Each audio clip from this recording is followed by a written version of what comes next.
Hello সবাইকে, আমার নতুন একটি ভিডিওতে সবাইকে অনেক অনেক ওয়েলকাম। আজকে শাড়িতে একটি কাজ করব। এটা একটি আমার অর্ডারের শাড়ি।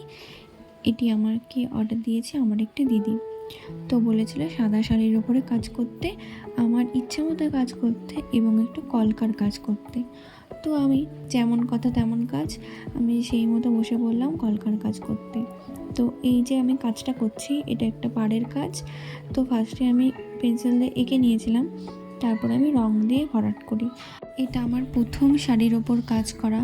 তো প্রথমে আমি একটু ঘাবড়ে গেছিলাম যে শাড়িটাকে আদৌ আমি কিছু করতে পারবো কি পারবো না। তো আমার ওই দিদি বলেছিল যে তুই যা করবি আমি তাই পরবো, ভালো হলে ভালো হবে, খারাপ হলে খারাপ হবে, আমি তাই পরবো।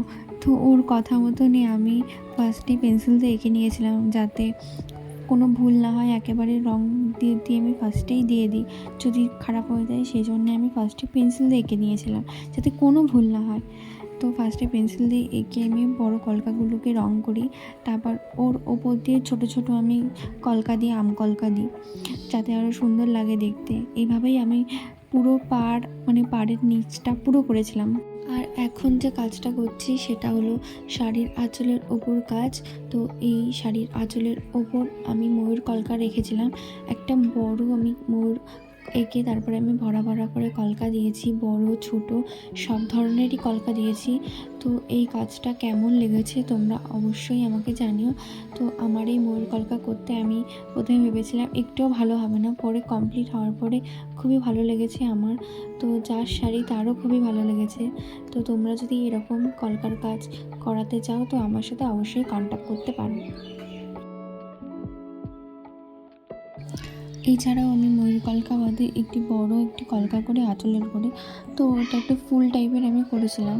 তো যেহেতু আমি ভেবে রেখেছিলাম একটা ময়ূর কলকা করব, আর এছাড়াও একটা বড় আমি কিছু একটা করব, যাতে আরও আঁচলটা আরও সুন্দর লাগে দেখতে। তো সেই জন্যে আমি একটু বড় ফুল করেছিলাম। তো ওটা করতে অনেক ঝামেলা হচ্ছিলো বলে ওটার আর ভিডিও আমি করিনি সেরমভাবে, অল্পটাই করছিলাম যেহেতু অনেকটা স্পেস নিয়ে জায়গা করছিল। তারপর আমি শাড়ির ভেতরে একটি বড় বড় আম কলকা করেছি এবং তার ভেতরে আমি ছোট ছোট কলকা রেখেছি, যাতে শাড়িটা পুরো ভালো লাগে দেখতে এবং ভরাট লাগে দেখতে। সেজন্য আমি একটি ছোট আম কলকা করেছিলাম শাড়ির চারিদিকে। এটা আমার শাড়ির সম্পূর্ণ লুক। তোমরা অবশ্যই দেখে জানিও আমার শাড়িটা কেমন হয়েছে, আর এরকম শাড়ি অর্ডার দিতে চাইলে আমার সাথে কন্ট্যাক্ট করতে পারো। আজকের মতো ভিডিওটা এখানেই শেষ হচ্ছে, পরে দেখা হবে নতুন একটি ভিডিওর সাথে। টাটা।